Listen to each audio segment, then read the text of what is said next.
अप्रादुर्भावः खलु रागादीनां भवत्यहिंसेति तेषामेव उत्पत्ति हिंसेति जिनागमस्य संक्षेप।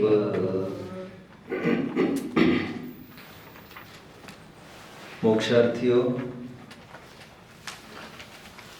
इस विश्व में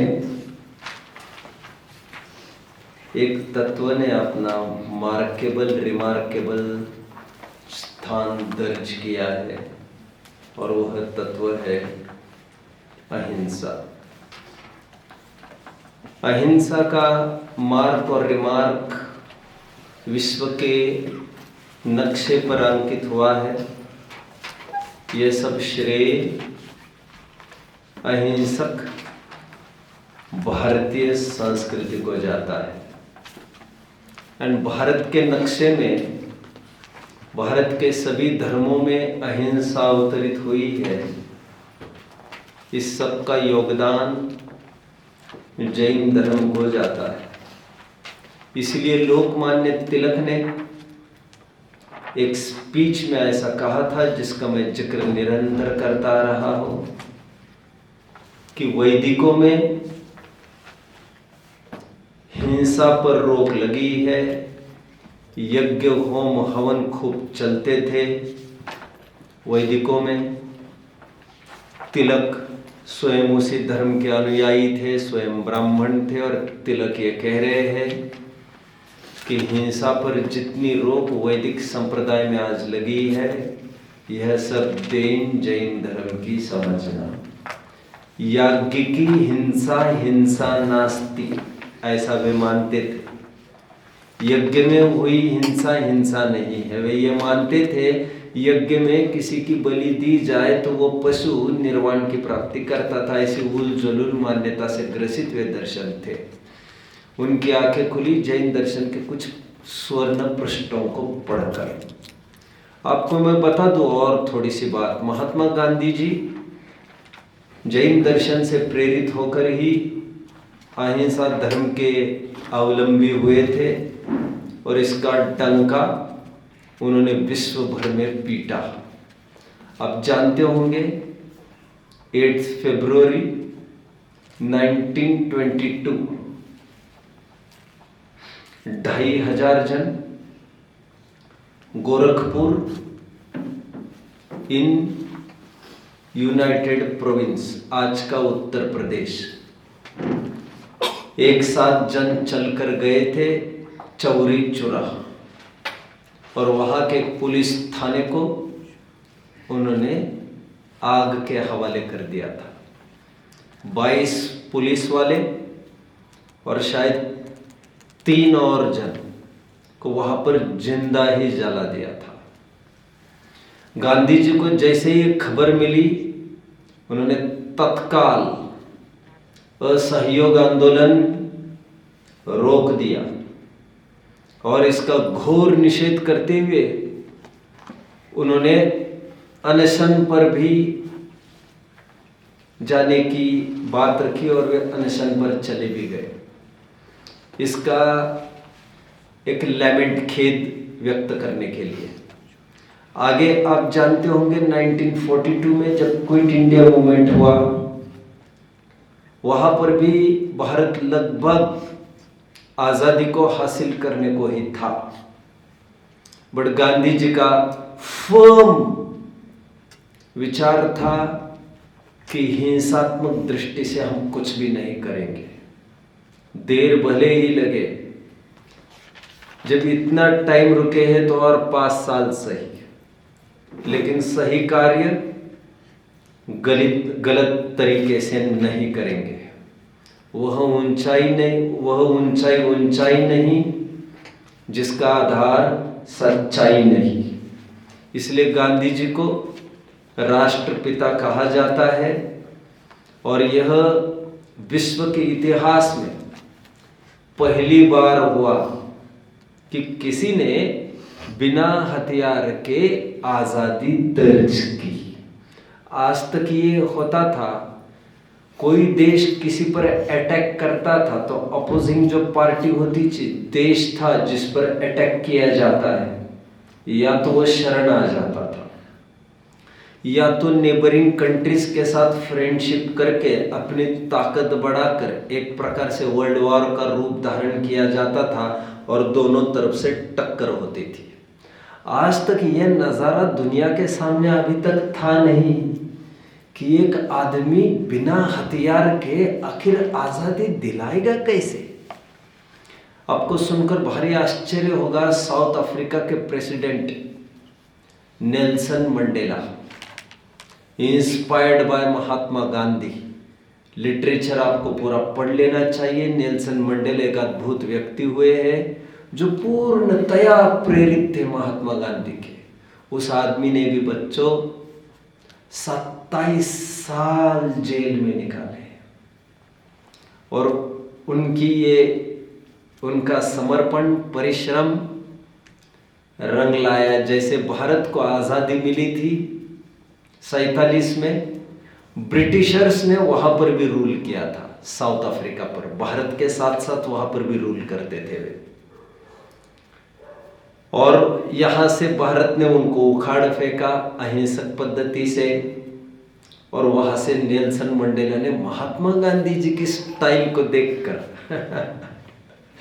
90 में रिलीज हुए जेल से, और उन्होंने आज़ादी में हस्तगत कर ली वहां पर। 93 में नेल्सन मंडेला को इसको लेकर नोबेल अवार्ड भी दिया गया था। तो ये सब अहिंसात्मक पद्धति से कैसे देश आजाद होते हैं, इसके नमूने इसके पहले देखने में नहीं थे। Martin Luther, Lenin, Karl Marx आदि के जीवन आपको खूब पढ़ना चाहिए, जहाँ पर उन्होंने अहिंसात्मक जीवन शैली से किस प्रकार नक्शा ही बदल कर रख दिया। और एक आदमी के कारण पूरे परिवार का, समाज का नहीं, देश का पूरा कैसे थिंकिंग बदली और अहिंसात्मक पद्धति से किस प्रकार उन्होंने आज़ादी हासिल करी, इसके उदाहरण सर्वत्र है बच्चों। ये तो हुई वैश्विक स्तर की अहिंसा, अथवा ये हम कह सकते हैं लौकिक अहिंसा। अब हम खूब ऊपर उठ रहे हैं, जमीन से सीधी उड़ान भर रहे हैं हम। जैन दर्शन की अहिंसा, इस अहिंसा को तो अभी क्या बोलती है, ये तो ठीक ही है अहिंसा, लेकिन और ऊपर उठकर अहिंसा की नई परिभाषाएं हमें बताती है, जो हम देखने की कोशिश कर रहे हैं।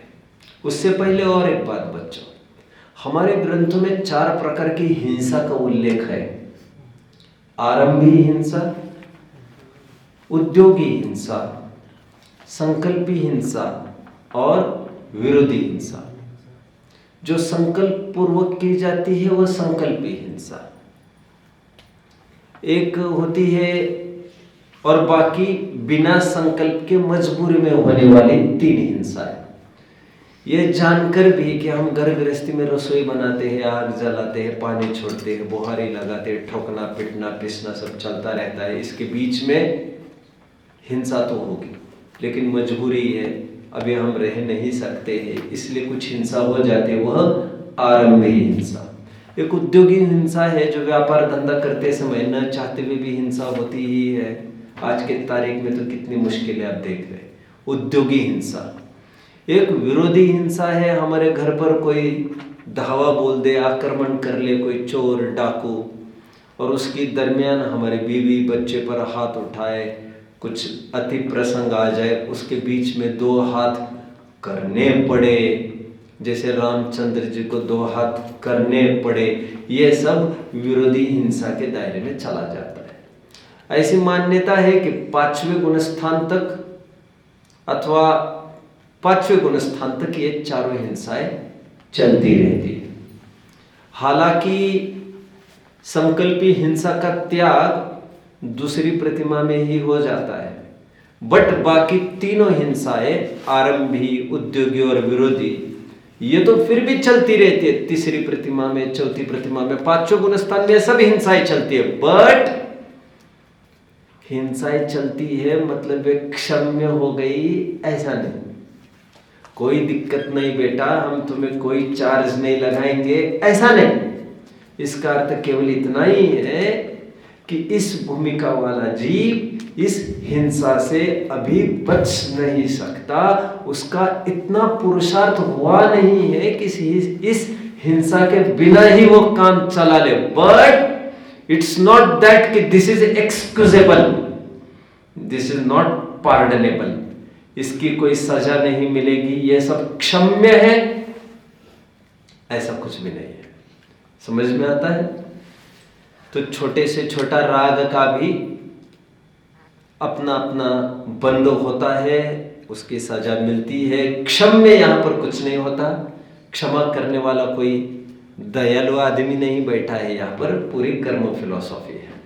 तो ग्रंथों में 4 प्रकार की हिंसा का उल्लेख आएगा कि, और चरणान्योग के ग्रंथ ऐसे कहेंगे कि ज्ञानी आरंभी हिंसा कर सकता है, ज्ञानी उद्योगी हिंसा कर सकता है, ज्ञानी विरोधी हिंसा कर सकता है। हिंसा कर सकता है मतलब कोई उसके बाप का राज है, कोई उसके लिए बाकी के जीव बने हैं, ऐसा उसका अर्थ नहीं है। क्षम्य उनमें कुछ नहीं है। कर सकता है का मतलब वह उस हिंसा के बिना जी नहीं सकता, इतना सा उसका आशय है। कितने जन मुझे फॉलो कर रहे हैं बच्चों? चतुर्थ गुणस्थानवर्ती विरोधी हिंसा कर सकता है। अरे कर सकता है मतलब उसको लाइसेंस मिला है, क्षम्य है, ऐसा नहीं, ऐसा नहीं। लेकिन उस भूमिका में वो बच सकेगा नहीं। यदि इतनी विरक्ति होती तो इतनी नीचे की भूमिका में वो रहता नहीं, फिर चढ़कर ऊपर चला जाता, कब का मुनिया हालत हो जाती उसकी। लेकिन ऐसा हुआ नहीं है। मैं 2-4 दिन पहले एक कथा सुना रहा था, जिज्ञासा समाधान में, आपको याद आ रहा होगा बच्चों। कथा कुछ इस प्रकार की, मैं ये कह रहा था, एक मुनि थे, एक उपासिका ने यहाँ से नाम बताया था, नागदत्त। नागदत्त नाम के मुनि थे, जंगल में डाकुओं ने पकड़ा, घेर लिया। अभी डाकुओं को तो इतना तो पता होना चाहिए, इसके पास तो कैसे क्या मिलेगा। लेकिन डाकुओं ने ये कहा कि चलो पैसा नहीं मिले, इसको खत्म तो कर दे, जैसा अपना रिवाज है। सरदार ने कहा इसे छोड़ दो, इनसे हमें कोई खतरा नहीं है। लेकिन हमारा रिवाज है सरदार, हम तो किसी को जिंदा छोड़ते नहीं है, क्योंकि हर जगह जाकर लीक करेगा, यहाँ पर अड्डा बैठा है और फिर हमारा भंडा फोड़ होगा, संकट। इनसे हमें कोई संकट नहीं, इन्हें छोड़ दो, यकीन मानो, आश्वस्त हो जाओ। और प्रमाण के रूप में थोड़ी ही देर बाद 2 महिलाएं वहां पर आई, उनको लूट लिया डाकुओं ने। तो उन्होंने अंतिम ख्वाहिश के रूप में इतना ही कहा, चाकू दो जरा आपका। क्यों? अभी भोग कर आते हैं उस आदमी को। कौन से आदमी को? जो अभी अभी यहाँ पर नंगे मुनि गए हैं, वो मेरे पति है और मैं ये छुरा उनको भोग कराती हूँ। क्यों?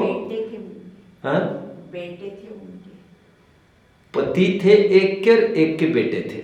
ऐसे मैं कह रहा था परसों, याद है आपको? 2 महिला, ये मेरे पति है, ये मेरे पिता है, मैं अभी भोग कराती हूँ उनको, मैं छोड़ूंगी नहीं उनको। कहने में क्या आपत्ति थी? उनको आगे खतरा है, ये मेरे गृहस्थावस्था के पति पिता है। लौटकर तो सरदार ने तुरंत ये कह दिया डाकुओं को, देखा आपने, ये दिगंबर मुनि के बारे में मैंने आपको बताया था, इनसे हमें कोई खतरा नहीं। इन्होंने अपने घरवाली, अपनी लड़की पत्नी को तक बताया नहीं कि आगे डाकू है। मतलब वे किसी को अपना समझते ही नहीं। इतनी विरक्ति होने पर वे विरोधी हिंसा से भी परे हो जाते। घर में रहकर विरोधी हिंसा का राग न हो, ये थोड़ा मुश्किल होता है। तो घर में रहने लायक राग है तो इतना तो राग उनके होगा ही। एनीवे, ये बीच में कहना मुझे जरूरी लगा। कल हमने बहुत सुंदर छंद पढ़ा था प्रवचन सार का। कोई उसका आशय बता सकेगा मुझे? वो क्या छंद था बच्चों प्रवचन सार का? आप में से कोई? हाँ, क्या?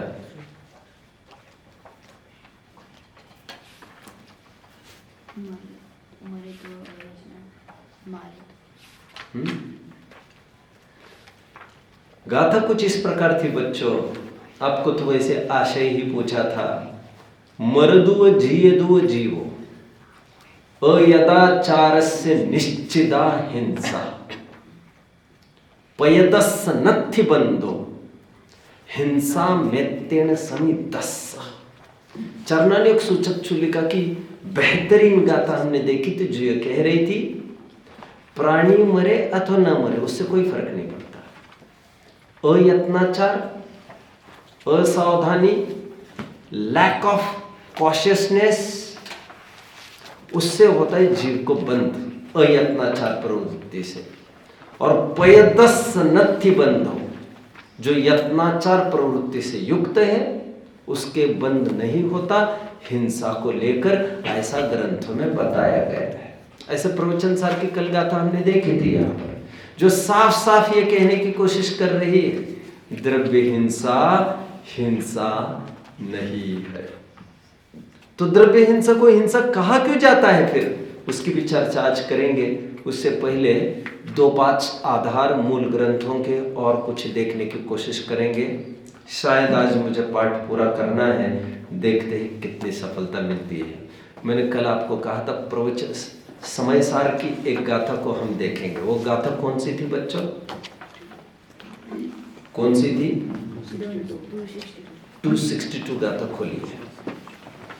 अच्छो से देन बंधो सत्तो मारे मारे ऐसो बंध समासो जीवाणम निश्चय नयस्य।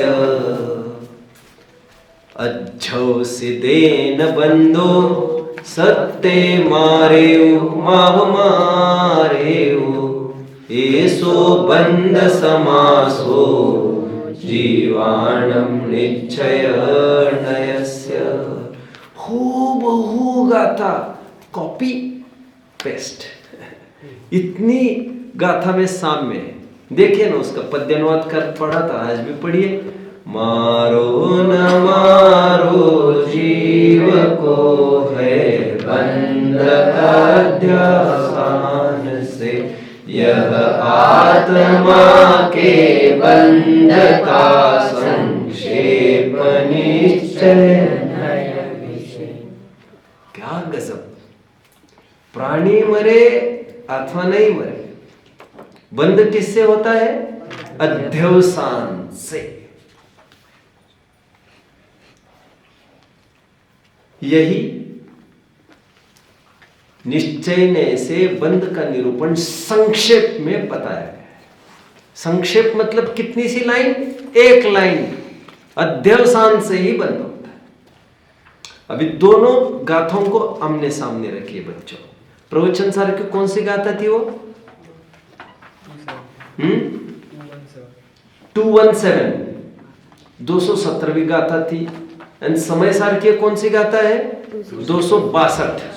इन दोनों गाथाओं का हमने सामने रखो, आप पाएंगे एक समानता है दोनों में। वो क्या समानता है बोलिए जरा?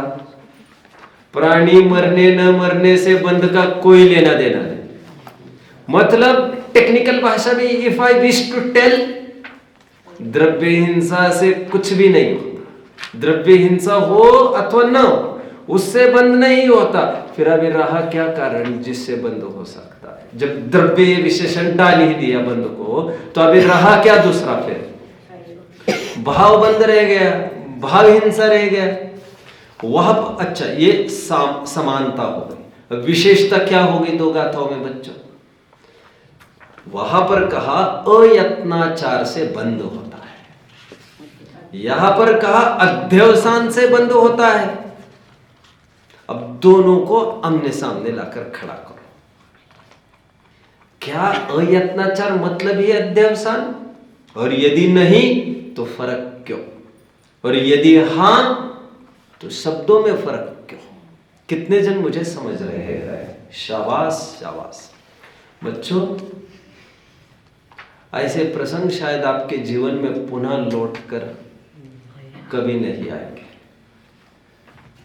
वैसे मैं चाहता नहीं हूं, और मुझे पूरी उम्मीद है मेरे कान ये सुनना भी नहीं चाहते मेरे जीते जी कि बच्चे यहां से गए और धर्म विरोधी हो गए। सुनना भी नहीं चाहता मैं, लेकिन बहुत करके अनुमान है मेरा अनुमान झूठा ठहर जाए तो मुझे बड़ा मजा आएगा। मुझे अनुमान है आप में से अधिकांश जन 70-80% कभी भी ग्रंथ को टच करने का बहुत मौका पड़ेगा, ये मुश्किल है। हालांकि मैं ये नहीं चाहता, लेकिन जिस बैकग्राउंड से आप आते हो, जिस परिसर से आप घिरे हो, जिस विचारधारा के माता पिता भाई बहन से आप घिरे हो, उसमें भारी मुश्किल लगता है आपको कितना मोटिवेट करेगा। फिर भी आपको चुनौती के रूप में स्वीकार करके मुझे झूठा ठहराना ही है। 20-30% मैंने आपके लिए ही सुरक्षित रखे, आप समझ सकते हो इसे। 100% भी हो जाए तो इससे बड़ी और क्या बात हो सकती है। ये बहुत इम्पोर्टेंट प्रसंग चल रहे हैं हमारे। जितना टाइम मिलता है, कुछ कुछ जनों के तो 3-4 ही महीने रहे होंगे अंतिम यहाँ के, ऐसा भी हो सकता है। 10वीं वालों के तो वैसे ही रहे, लेकिन ये नहीं पता 8वीं वालों के भी फिर से रह पाए यहाँ पर, 9th वाले यहाँ पर रह पाए, कुछ भी नहीं कह सकते। तो अभी का वर्तमान समय आपको मिला है, आपको पूरा लाभ लेना चाहिए बच्चों।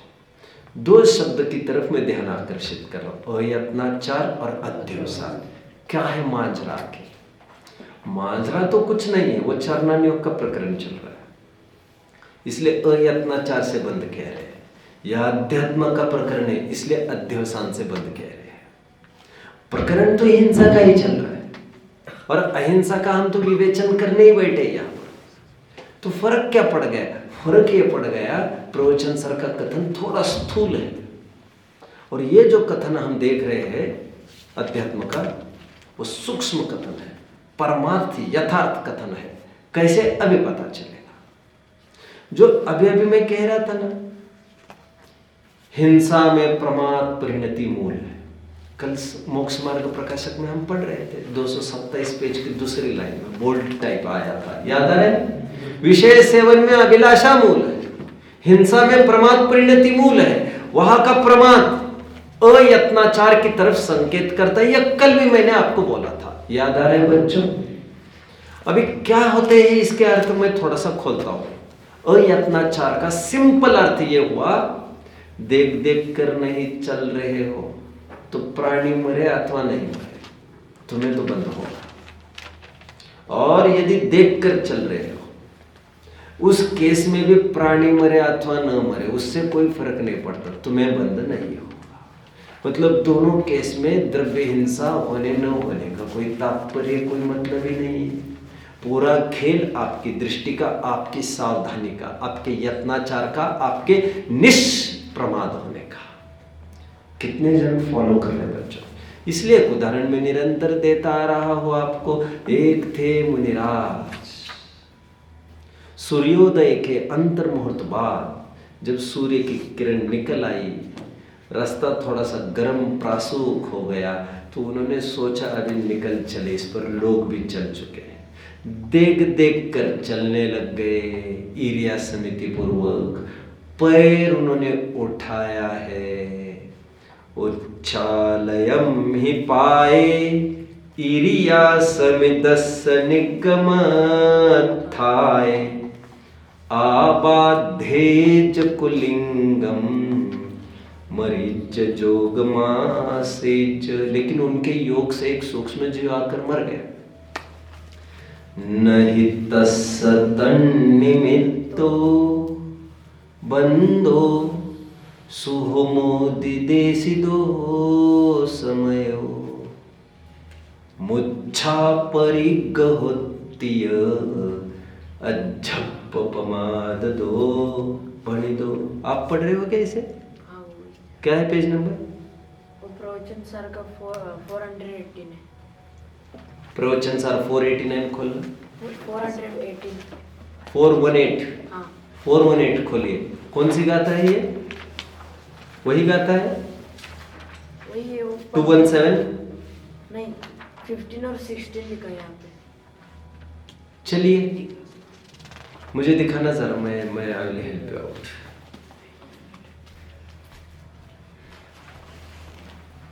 ये गाथा है, ओ ये 217वीं ही गाथा है बच्चों।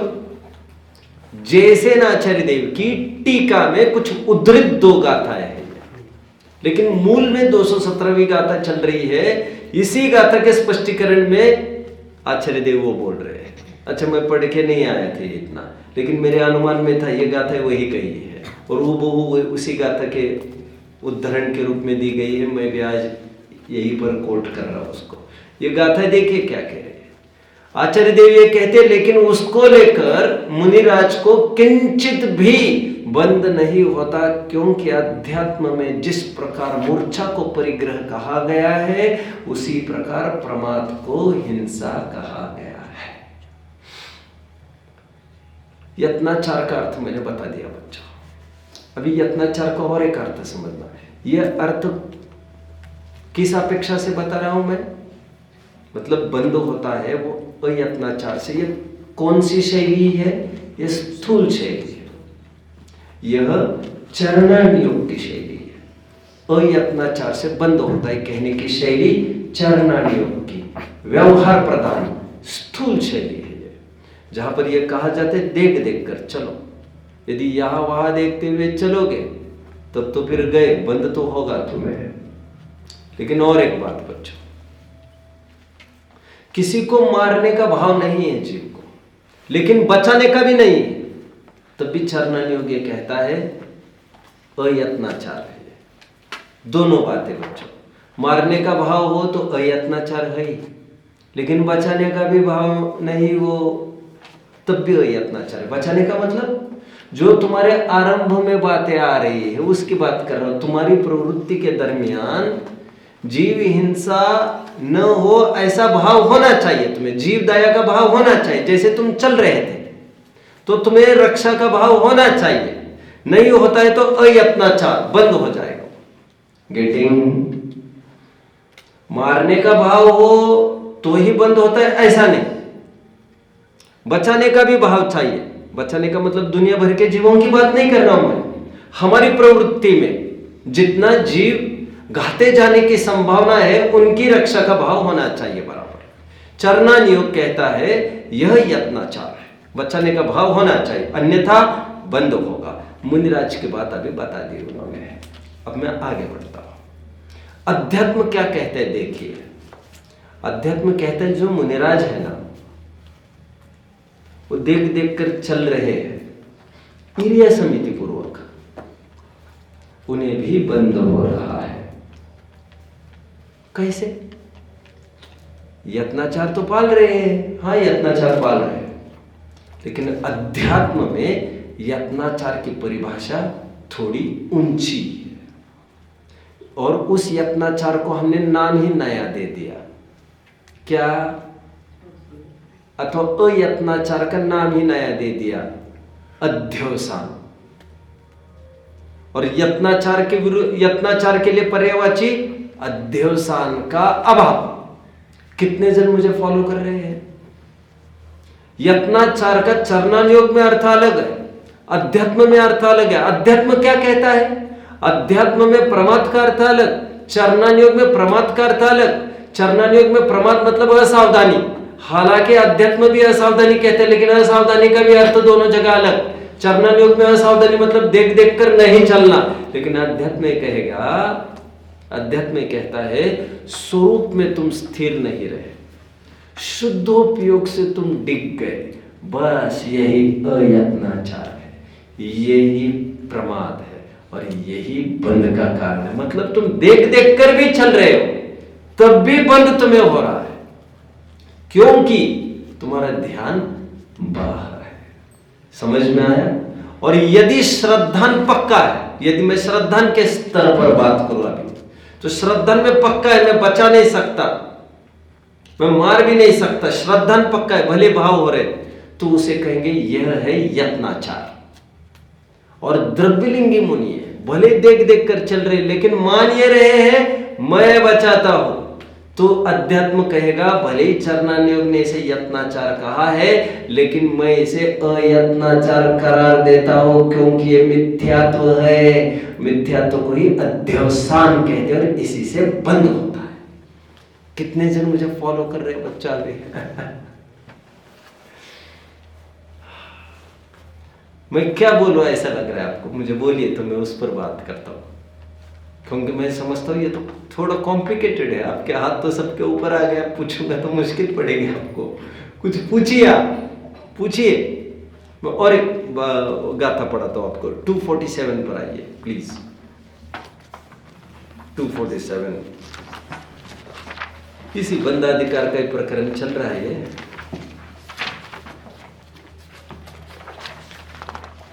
इसमें पेज नंबर है 468।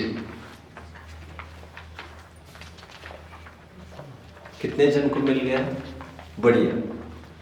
अभी देखिएगा था, मैं सीधा अनुवाद पढ़ूं। अनुवाद पढ़ते हैं सभी मिलके। जो मानता मैं मारू पर अरुघात पर मेरा करे, वो मूढ़ है अज्ञानी है, विपरीत इससे ज्ञानी है। क्या? जो मानता है मैं पर को मारता हूं और पर मुझे मारता है, वह मूढ़ अज्ञानी मिथ्या दृष्टि। और अभी टेक्निकल कौन सा शब्द देख रहे थे हम? अध्यवसान। क्या? अध्यवसान पर्टिकुलर वर्ड है। कभी अध्यवसान पर ही केवल मुझे बात करनी है तो मैं केवल इस शब्द पर 15-20 मिनट बात करूंगा। अभी इतना टाइम नहीं है। अभी मिलती जुलती गाथा में और एक बात करूं। अभी इसका विलोम गाथा क्या बन सकते, कोई बताएगा? जो अभी हमने पढ़ी उसकी विलोम गाथा क्या बनेगी? मैं पर को बचा सकता हूं और पर मुझे बचा सकता है। देखिए 250 पर आइए। 250 पेज 471 पद्य अनुवाद देखिए। जो मानता मैं पर जिलाऊ, मुझ जीवन जीवन पर से रहे, वो मूढ़ है अज्ञानी है, विपरीत इससे ज्ञानी है। मैं किसी को जिलाऊं, कोई मुझे जिलाए, ऐसा श्रद्धान भी मिथ्यात्व है, अध्यवसान। कोई किसी का करता हरता है नहीं वस्तु स्वरूप में, समझ रहे बच्चों? किन्हु न करे न धरे को, पर द्रव्यमयी व क्या है? कहाँ का प्रकरण है? बोलो जल्दी बच्चों। ये है पांचवी ढाल का लोक भावना का प्रकरण। ब्रह्मा करता है, विष्णु रक्षा करता है, ब्रह्मा पैदा करता है, विष्णु रक्षा करता है, महेश संगारक है। यह सब विपरीत कल्पना है। चलिए ये दो प्रकरण हमने देखे। आइए अपने प्रकरण पर। हिंसा की थोड़ी सी बात करनी है हमें।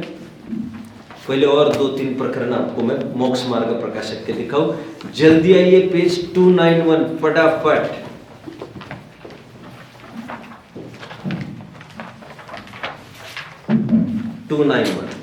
मिल गया? तथा कितने ही जीव ऐसा कहते हैं। चलो ये शायद मुझे बाद में पढ़ना चाहिए। आइए मैं पहले उससे पहले अब एक गाथा आपको इंट्रोड्यूस कराऊं। प्लीज इसे होल्ड करिए। अभी ऐसे पेज खुला रखे, मैं I will come towards it now. इसको कहने के लिए एक सुंदर गाथा यहाँ पर आई है, जो अपने पाठ में उस गाथा का भी पाठ करते हैं, जो मैं मंगलाचरण में 2 पीरियड्स में बोल रहा हूं। अप्रादुर्भावः खलु रागादीनां भवति हिंसेति, तेषामेव उत्पत्ति हिंसेति जिनागमस्य संक्षेप। तीसरी परिभाषा मिल गई बच्चों आज हमें। ग्रेट, मुझे तो बहुत आनंद आ रहा है, आपको भी आएगा। अभी मैंने अभी 2 अर्थ किए थे, 2 बातें कही थी। एक जगह लिखा है अयत्नाचार से बंद होता है और एक जगह लिखा है अध्यवसान से बंद होता है। अयत्नाचार से बंद होता है मतलब बचाने का भाव नहीं होना बंद हो गया। ये चारनानियों को स्थूल कथन है, मतलब पाप भाव से बंद होता है। और दूसरा कथन हमारे पास समय सार का था, मार्तम कर्तृत्व, भोक्तृत्व, एकत्व, ममत्व बंध का कारण है मिथ्यात्व। यह श्रद्धा की विपरीतता को बंध का कारण कह रहे थे, राइट। अभी तीसरा कथन है हमारे पास आज, जो ये कहता है राग द्वेष का होना बंध का कारण है। यह कथन चारित्र मोह की तरफ से है। चारित्र मोह बंध का कारण है। चारित्र मोह के उदय के निमित्त से होने वाले राग द्वेष बंध का कारण है। समय सार में आध्यात्मिक ग्रंथ में कह रहे थे दर्शन मोह के उदय से होने वाले श्रद्धा का विकारी परिणाम अध्यवसान बंध का कारण है। चरणान योग में अयत्नाचार बंध का कारण कह रहे थे। मैं थोड़ा गुणस्थान अनुसार कहना हो तो गुणस्थान अनुसार बताता हूँ तो मामला क्लियर हो जाएगा आपको। हाँ, कौन सा? ये जो आपने अभी पढ़ा अप्रादुर्भाव राग द्वेष, ये पाठ हमारा चल रहा है अहिंसा एक विवेचन। ये है पुरुषार्थ सिद्धि उपाय। छंद कौन सा है? 43 और 44। कौन सा है छंद बच्चों ये पुरुषार्थ सिद्धि उपाय का? ऐसा नहीं, ऐसा तो नहीं होगा यार, नहीं लिखा है उसमें। ये 44वां श्लोक होना चाहिए। I will see to it and tell you afterwards, okay? भैया एक मेरे को बोलना था कि जो यत्नाचार है, आपने उसका अर्थ वगैरह बहुत अच्छा सुंदर खोला है, लेकिन हमारे जीवन में यत्नाचार कैसे हो? बच्चों को इस चीज का नॉलेज है। मैं पहले अभी जो बतन है उसको पहले कवर करता हूँ। मैं अभी 3 बातें कही मैंने बच्चों। बंद किस किस से होता है? 3 कारण कौन कौन से कहे? अयत्नाचार चरणान योग का ग्रंथ कहते हैं। प्रवचन सार चरणान योग सूचक चूली का चरणान योग का प्रकरण चल रहा था। स्थूल कथन एकदम पाप भाव से बंद होता है, वहां पर ये कह रहे। ये अयत्नाचार मतलब पाप भाव, यत्नाचार मतलब पुण्य भाव, वहां का प्रकरण जो चल रहा है। एक प्रकरण कीप दैट असाइड नाउ। समय सारा आध्यात्मिक प्रकरण क्या कह रहा था? अध्यवसान से बंद होता है, मतलब मिथ्यात्व से बंद होता है। ठीक है, श्रद्धा का विपरीत परिणमन उससे बंद होता है। और अध्यात्म ग्रंथ केवल सम्यक तो उपजाने की ही प्रेरणा देते हैं बच्चों। प्रारंभ करना मोक्ष मार्ग को इतना ही काम है। बट अभी हमने पुरुषार्थ सिद्धि उपाय का श्लोक देखा। श्लोक आपको मिल रहा है ना आपके पाठ का? उसमें क्या कहा जा रहा है? अप्रादुर्भाव खलु रागादिनाम भवति हिंसेति। उसका शाब्दिक अर्थ में करके दिखाऊंगा आपको बहुत जल्द। अप्रादुर्भाव खलु रागादिनाम भवति हिंसेति तेषामेव उत्पत्ति हिंसेति जिनागम से संक्षेपा। राग द्वेष से ही हिंसा होती है और राग द्वेष के अभाव से हिंसा नहीं होती है। 3 प्रकरण मैं आपको ये कह रहा था, मैं और खोल रहा हूं इसको। क्या खोलना है इसमें? गुणस्थान वाइज खोलता हूं। इसका मतलब ये हुआ चौथे गुणस्थान वर्ती को बंद नहीं होता, ऐसा अध्यात्म कहता है। लेकिन यह छंद ये कहता है अप्रादुर्भाव खलु राग आदि नाम वाला कि राग द्वेष तो राग आदि तो 10वें गुणस्थान तक रहते हैं, इसलिए बंद 10वें गुणस्थान तक होता है। कितने जन मुझे समझ रहे हो बच्चों? राइट। और पहला जो कथन है प्रवचन सार का, वो गुणस्थान अनुसार बात नहीं कर रहा है कुछ भी, वो तो केवल बाहर की क्रियाओं की तरफ से बात कर रहा है। गेटिंग? यदि तालमेल बिठाना है तो तालमेल ऐसा बिठा सकते हैं। यहां पर जो राग द्वेष से हिंसा होती है कह रहे हैं, वहां पर आप अनंतानुबंधी लीजिए तो अपने आप वो मिथ्यात्व का और इसका ट्यूनिंग बैठकर चौथे गुणस्थान वर्ती निर्बंध सिद्ध हो जाएगा। और मुनिराज जो पहला चरणानुग सूचक चुलिका का यत्नाचार की बात करें तो उसको भी सम्यक दृष्टि मानकर चलिए तो काम हो जाएगा। फिर तो तीनों का ट्यूनिंग भी इस प्रकार बैठ जाएगा। अब यत्नाचार कैसे करें ऐसा जो प्रश्न आया है, यत्नाचार कैसे? पहले आंखें खुली है हमारी और साफ साफ कहा जाता है कि अंधेरे में गमन नहीं करना है। सूर्योदय के एक अंतर मुहूर्त बाद और सूर्यास्त के एक अंतर मुहूर्त पहले तक गमन का, और मजबूरी में करना ही पड़े तो परिमार्जन कैसे हो इसका ध्यान रखकर गमन करना चाहिए, वो भी गृहस्थों को। मुनियों को तो रात में गमन का कोई विधान नहीं है। तो सिंपल इतनी सी बात है ये। तो और कोई प्रश्न हो तो पूछ सकते बच्चों। अभी छंद का अर्थ देखिए मिल रहा है छंद। अप्रादुर्भाव खलु रागादीनां भवत्यो हिंसेति तेषामेव उत्पत्ति हिंसेति जिनागमस्य संक्षेप। क्या कह रहे देखो? अप्रादुर्भाव खलु। अप्रादुर्भाव, प्रादुर्भाव मतलब क्या बच्चों? प्रादुर्भाव मतलब सद्भाव होना, प्रेजेंस, एग्जिस्टेंस, हयाती। अपन कहते हैं बहुत जीवों का बहुत प्रादुर्भाव हुआ है। अब तो पढ़ते होंगे यार स्कूल में, तो वैसे ही सेम इंग्लिश वाले हो, ये तो प्रादुर्भाव वर्ड नहीं आएगा आपको कभी। हो नहीं सकता, ऐसा हो नहीं सकता। जीवों का प्रादुर्भाव हो रहा है, होता है। मच्छरों का प्रादुर्भाव हो रहा है, मलेरिया से बचो बोला जाता है। तो प्रादुर्भाव मतलब सद्भाव, अप्रादुर्भाव मतलब अभाव। अप्रादुर्भाव खलु रागादिनम, रागादि का अभाव।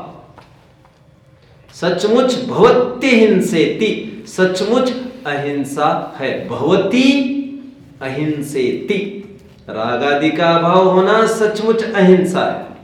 तेषाम एव उत्पत्ति, और उस रागादि की उत्पत्ति हिंसेति जिनागमस्य, हिंसा इति जिनागमस्य संक्षेपा। वितराग भाव अहिंसा है, राग भाव हिंसा है, जिनागम का यही संक्षेप है। That's all. कितने जन फॉलो कर रहे बच्चों मुझे?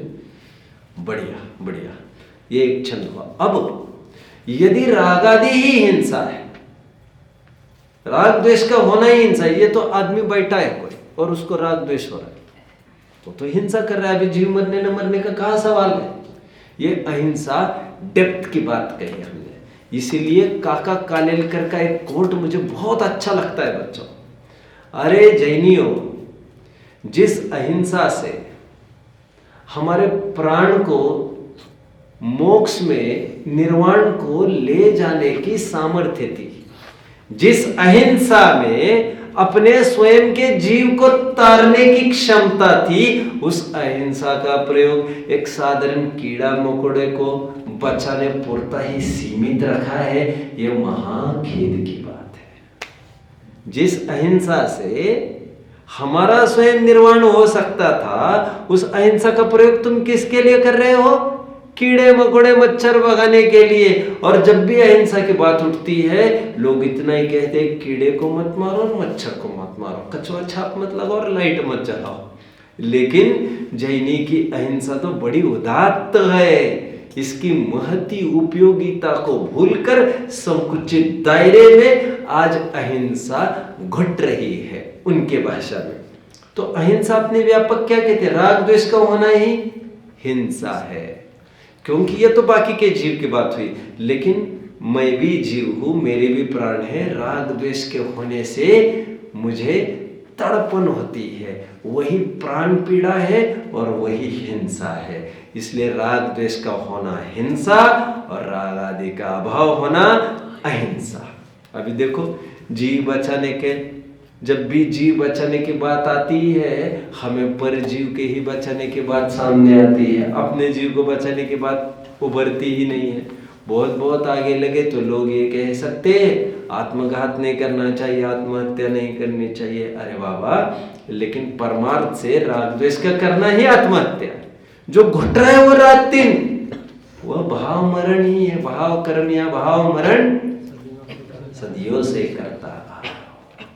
तो इस राग द्वेष से छुटकारा पाते ही जीव अहिंसक हो जाता है। इस अहिंसा का फल और जीवों को बचाने का नहीं है, स्वयं के जीव को बचाने का है। इसलिए बहुत सुंदर लाइन आती है, आपने सुनी होगी, दया करो पहले अपने पर, आराधन से नहीं चिगो, यदि विकल्प कुछ क्या है वो, क्या है वो, कुछ है संबोधन समतामय हो।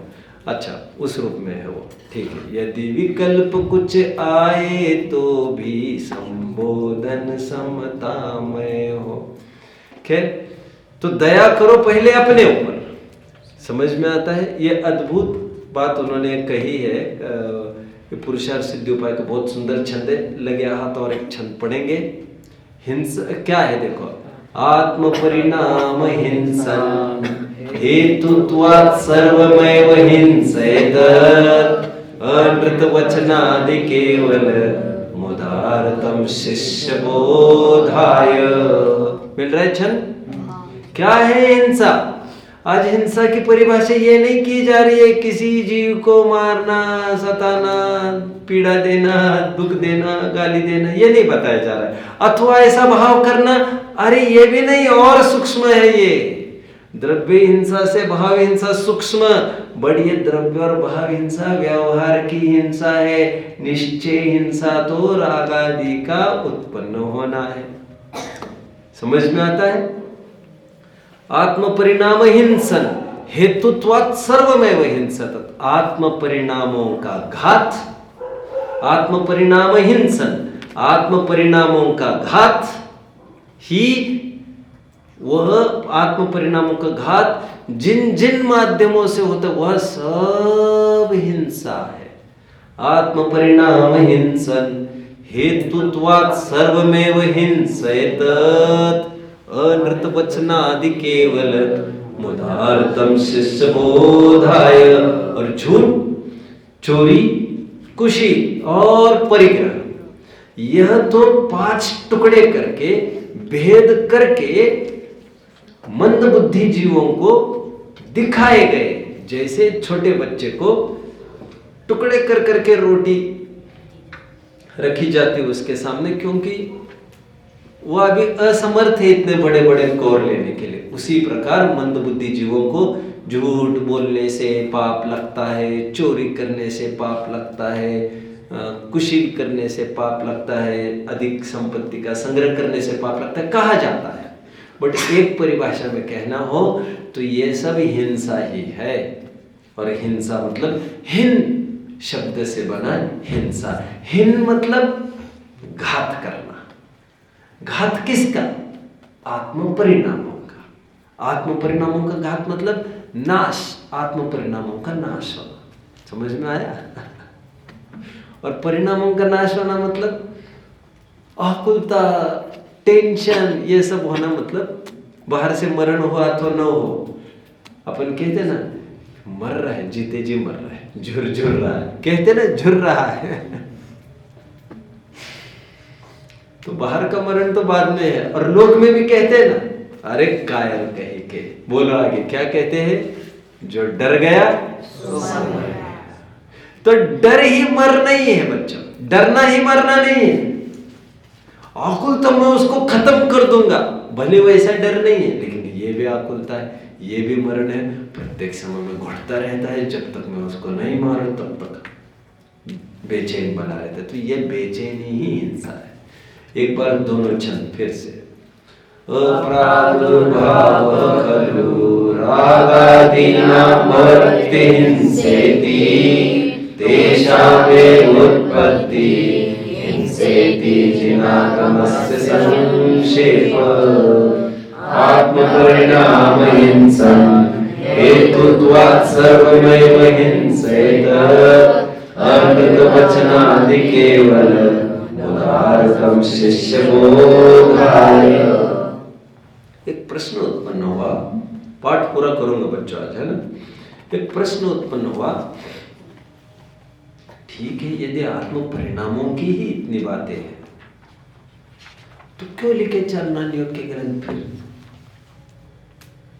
तो द्रव्य हिंसा को क्यों बताया फिर? सब कुछ रागादि के होने से होगा, तो फिर क्रियाओं में कुछ भी होता है तो क्यों टोकते हो फिर हमें?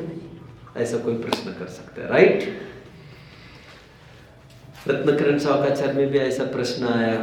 रत्नकरण सावकाचार्य में तो एक जन कह रहा था कि ठीक है अब हम भावाच्य करेंगे, क्रिया कुछ भी हो तो कुछ मत बोलना। फिर आचार्य देव कहते कुछ नहीं बोलेंगे भाई, कुछ नहीं बोलेंगे, क्योंकि भावाच्य होने पर विपरीत क्रिया होती ही नहीं, इसका भरोसा हमें शायद तुम्हें नहीं है, लेकिन तुम्हारे मन में पाप है ये तो समझ में आ रहा। आचार्य देव ये कहते हैं फिर भी बाह्य क्रियाओं से बंध नहीं होता, बाह्य क्रियाओं से हिंसा नहीं होती, फिर भी बाह्य क्रियाओं का और आत्म परिणामों का निमित्त नैमित्तिक संबंध है।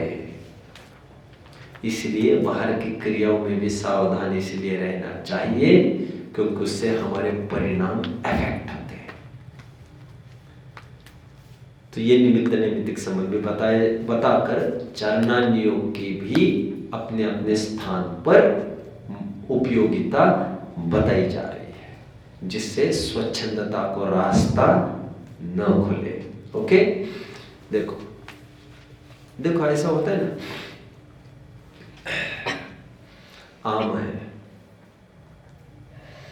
सड़े आमों में अच्छा आम रखो तो क्या होगा, वो भी सड़ेगा। हालांकि उस आम को बाकी के आम से कोई लेना देना है क्या, परमार्थ से कुछ नहीं है।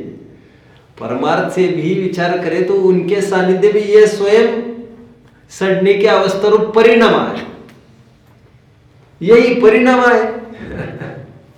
तो इसमें भी इसी का दोष है, लेकिन फिर भी आरोप संग साथ पर आ जाता है। ठीक उसी प्रकार यहां पर समझ लेना, आरोप संग साथ पर आता है, क्योंकि उन सानिध्यों में रहकर वैसे वैसे विचार आने की पूरी संभावना होती तो है। नियम नहीं है, लेकिन प्राय करके और साधारण जीवों को तो होता ही है ऐसा।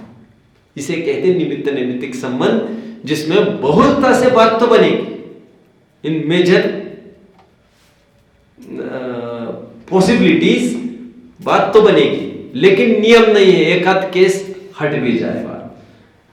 जो नर उत्तम प्रकृति का करी सकत कुसंग, चंदन विष व्यापत नहीं लिपटत रहे भुजंग।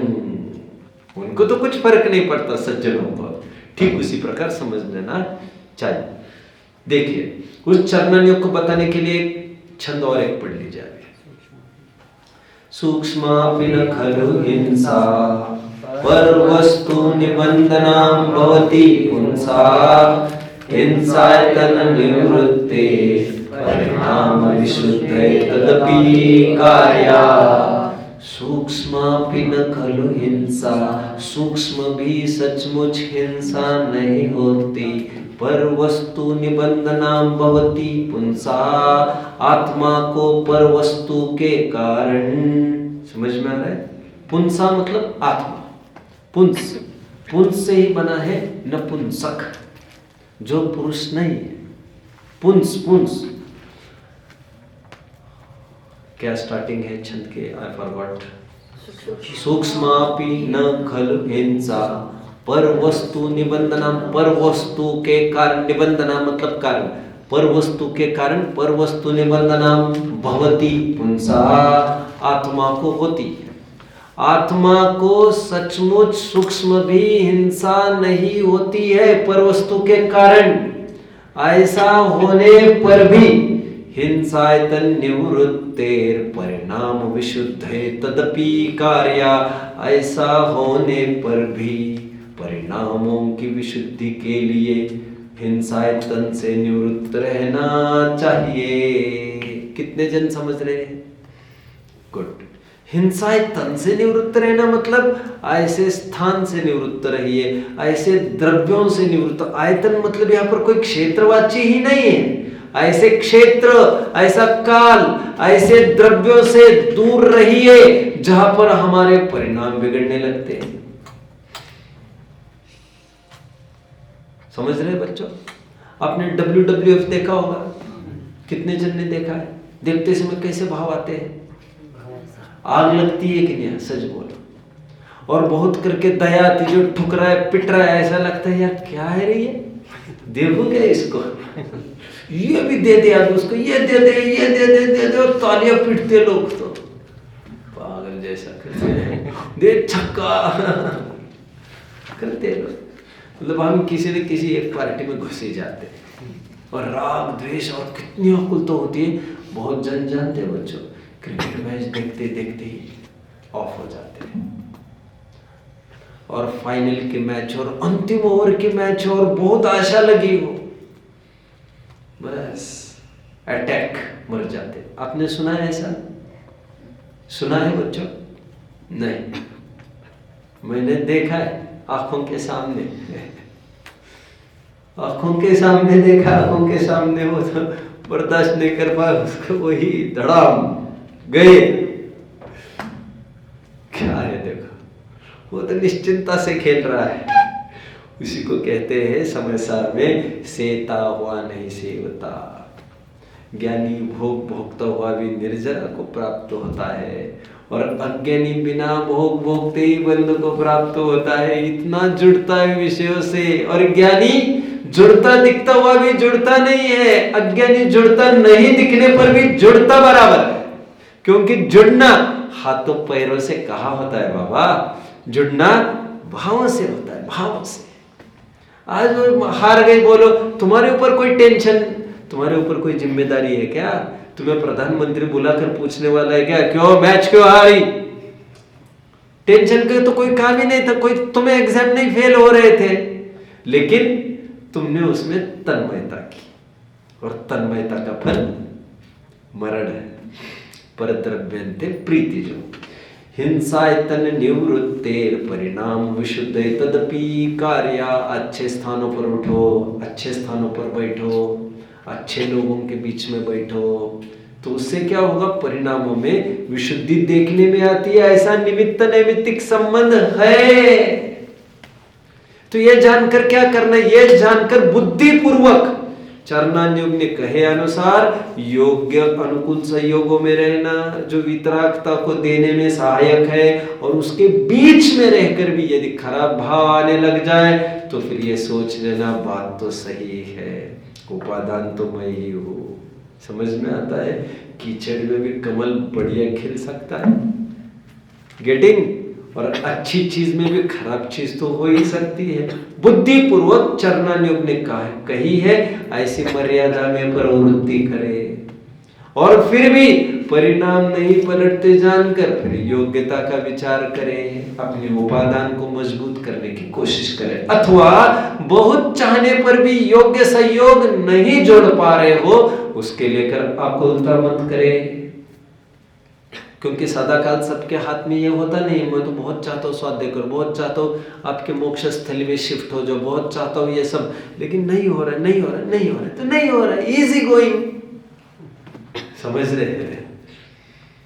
मुझे अपना कल्याण करना है, छटपटाहट बनी रहे बस। अभी उसको लेकर आकुलता व्याकुलता आर्त ध्यान करने की कोई गरज नहीं है, क्योंकि हर घड़ी हर काम समय आने पर ही होती है। ठीक है, ये तीसरा छंद हमने देखा जो चरणान्योग की मुख्यता है, क्योंकि पुरुषार्थ सिद्धि उपाय था ही चरणान्योग का ग्रंथ। वहां पर कहा हिंसायतन निवृत्ति, हिंसा के आयतन से निवृत्त रहना चाहिए, क्योंकि उससे परिणाम की विशुद्धि होती है, निमित्त नैमित्तिक संबंध। इसलिए मैं आप लोगों को भी कहता हूँ, मंगलार्थियों को भी निरंतर कहता रहा, मंगलायतन में कन्यादान में भी निरंतर कहता रहा, अच्छे बच्चों में आपको उठना बैठना चाहिए। मुख्यता से जैन हो, जैनी भी कोई दूध के धुले है ऐसा मुझे भ्रम नहीं है, लेकिन मोटे मोटे स्तर पर ऐसा है। जब जैनियों का ही ठिकाना नहीं तो औरों का क्या होगा?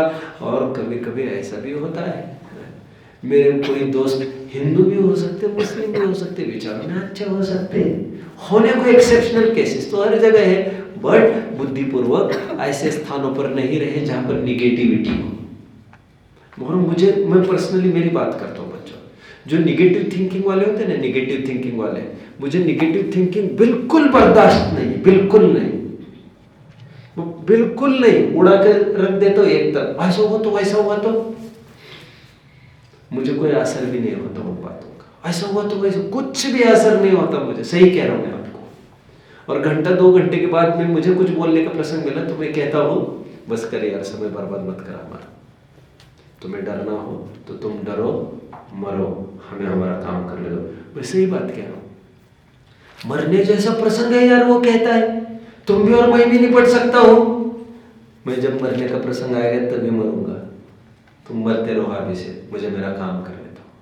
मेरी आदत ये है, मैं सही कह रहा हूँ आपको, निगेटिविटी नहीं, और बिल्कुल नहीं। मतलब मेरी इतनी ताकत है कि कोई भी निगेटिविटी वाला मेरे पास में भी आए तब भी मुझे असर नहीं होगा। और सावधान मैं इतना हूँ, इतने से जनों को भी मैं नजदीक नहीं करता, निगेटिविटी का थोड़ा भी अवसर नहीं रखता हूँ, सावधानी पूरी रखता हूँ, लेकिन विश्वास अपने में रखता हूँ। मुझे प्रथमान्योग की भी घटना पता है बच्चों, जहाँ पर मुनिराज भी जब आर्यिका का संग बना तो उनके भाव गिर गए, वे आपस में संभोग कर गए, संतान उत्पत्ति हो गई। पतन कितने स्तर का हो सकता है, इसलिए सावधान हर जगह रहना। समझ रहे हैं? और सावधानी मतलब गाफिलता नहीं रखना। अरे परद्रव्य से कुछ नहीं होता, परद्रव्य से आपके भाव बिगड़ेंगे। 2-4 जन गुटखा खाने लग जाए, आपके कमरे के 2-5 साल तुम खींच लोगे। पहले साल तो तुम उनको बदनाम करोगे, ये अच्छे नहीं अच्छे नहीं। 1-आध साल उनको समझाते रहोगे नहीं करना चाहिए नहीं करना चाहिए। फिर धीरे धीरे धीरे धीरे 3रे 4थे 5वें साल में फिर फ्री दे रहा है, एक ही पीस तो लेना है, वहां से चालू हो जाएगा आपका। और हियर स्टार्ट्स द जर्नी। मैंने देखा है मेरे कॉलेज लाइफ में भी धीरे धीरे ऐसे व्यसनों के गर्त में लोग फंस जाते हैं। तो चरणानियों की स्थिति यहाँ पर कहीं मैं कुछ फटाफट पढ़ के दिखाता हूँ। अभी आइए पेज 191, जल्दी। समय वैसे हो गया है, 2-3 मिनट और लूंगा, फटाफट पढ़ूंगा ही बस। मुझे क्या क्या पढ़ के दिखाने, देखो। चरणान योग में दोष कल्पना का निराकरण तथा कितने ही जीव ऐसा कहते, मिला। ये 2-5 दिन पहले मैंने पढ़ा था किसी और प्रसंग में बच्चों। तथा कितने ही जीव ऐसा कहते हैं चरणान योग में बाह्य व्रत आदि साधन का उपदेश है, सो इनसे कुछ सिद्धि नहीं है, अपने परिणाम निर्मल होना चाहिए। बाह्य में चाहे जैसे प्रवृत्त हो, इसलिए इस उद्देश्य से परान्मुख रहते हैं। समझ रहे हैं? सुनने को कितना अच्छा लग रहा है। बाहर में चाहे जो कुछ हो, परिणाम अच्छे रखो, सुनने को बहुत अच्छा लग रहा है, बेवकूफ बना रहा है। उनसे कहते हैं आत्म परिणामों के और बाह्य प्रवृत्ति के निमित्त नैमित्तिक संबंध है, क्योंकि छद्मस्तों के क्रियाएं परिणाम पूर्वक ही होती है। कदाचित बिना परिणाम कोई क्रिया होती है, सो परवशता से होती है। अपने वश से उद्यम पूर्वक कार्य करे और कहे कि परिणाम इस रूप नहीं है, सो यह भ्रम है। अथवा बाह्य पदार्थ का आश्रय पाकर परिणाम हो सकते हैं। इसलिए परिणाम मिटाने के अर्थ बाह्य वस्तु का निषेध करना। सूक्ष्मापि न खलु हिंसा का अर्थ पढ़ा मैंने अभी। समयसार आदि में कहा है, समयसार में भी ऐसा इसी तर्ज पर है, आपको देख लेना चाहिए। 247 तक आता होगी। इसलिए राग आदि भाव घटने पर अनुक्रम से बाह्य ऐसे श्रावक मुनि धर्म होते हैं, अथवा इस प्रकार श्रावक मुनि धर्म अंगीकार करने पर 5वें 6वें आदि गुण स्थानों में राग आदि घटने पर परिणामों की प्राप्ति होती है। ऐसे निरूपण चरणान योग में क्या है। तथा यदि बाह्य संयम से कुछ सिद्धि न हो तो सर्वार्थ सिद्धिवासी देव सम्यक दृष्टि बहुत ज्ञानी है, उनके तो 4वां गुण स्थान होता है, गृहस्थ श्रावक मुनियों के 5वां गुण स्थान होता है। सो क्या कारण है। तथा तीर्थंकर आदि गृहस्थ पर छोड़कर किस लिए संयम ग्रहण करें। इसलिए यह नियम है कि बाह्य संयम साधन बिना परिणाम निर्मल नहीं हो सकते। इसलिए बाह्य साधन का विधान जानने के लिए चरणान योग का अभ्यास अवश्य करना चाहिए। जल्दी 203 पेज पर आइए, भागो।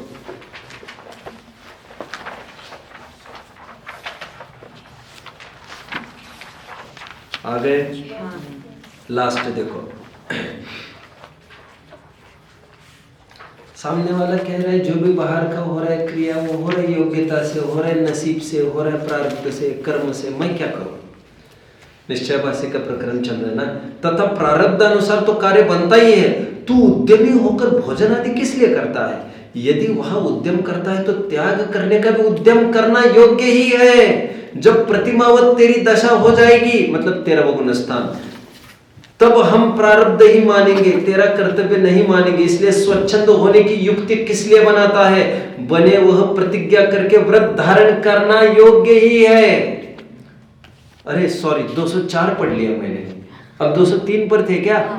203 भी पढ़ना है, 204 भी पढ़ना था, आगे पीछे हो गए यार। ठीक है चलो, 203 का भी पढ़ ले, तो अभी 204 पर मत चले जाना। देखो फिर वो कहता है हमारे परिणाम तो शुद्ध है, बाह्य त्याग नहीं किया तो नहीं किया। हूबहू प्रकरण चल रहा है बच्चों। क्या कह रहा है, हमारे परिणाम तो शुद्ध है, बाह्य त्याग नहीं किया तो नहीं किया।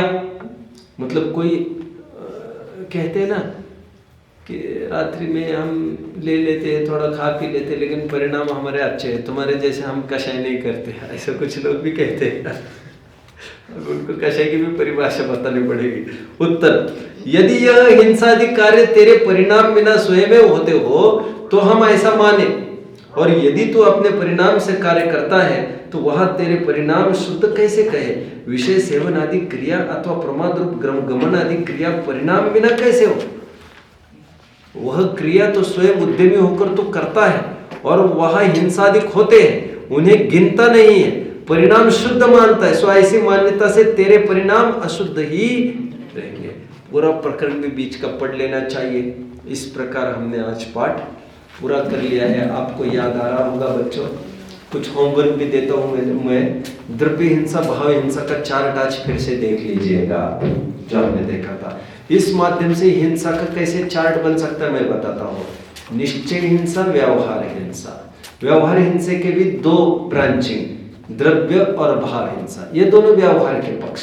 एक निश्चय का पक्ष, राग आदि की उत्पत्ति ही हिंसा है। आपको ये भी याद करना चाहिए, मैंने एक बार आपको कहा था, यदि द्रव्य हिंसा ही हिंसा होती रहेगी तो फिर सर्वाधिक हिंसा अरहंतों के कहनी पड़ेगी, क्योंकि जब औदारिक शरीर परम औदारिक रूप कन्वर्ट होता है 12वें स्थान के अंत में, वहां पर अनंत निगोदी बादल निगोदी जीवों का घात होता है जो औदारिक शरीर के आश्रय से रहते हैं। लेकिन धवल में ऐसा समाधान आया कि द्रव्य हिंसा हिंसा नहीं होती। प्रमाद यदि उसमें नहीं है तो हिंसा के रूप में उसको ग्रहण नहीं किया जाता। किसी को कोई डाउट होगा बच्चों तो पूछ सकते हो, है? ओके। बीज में बताए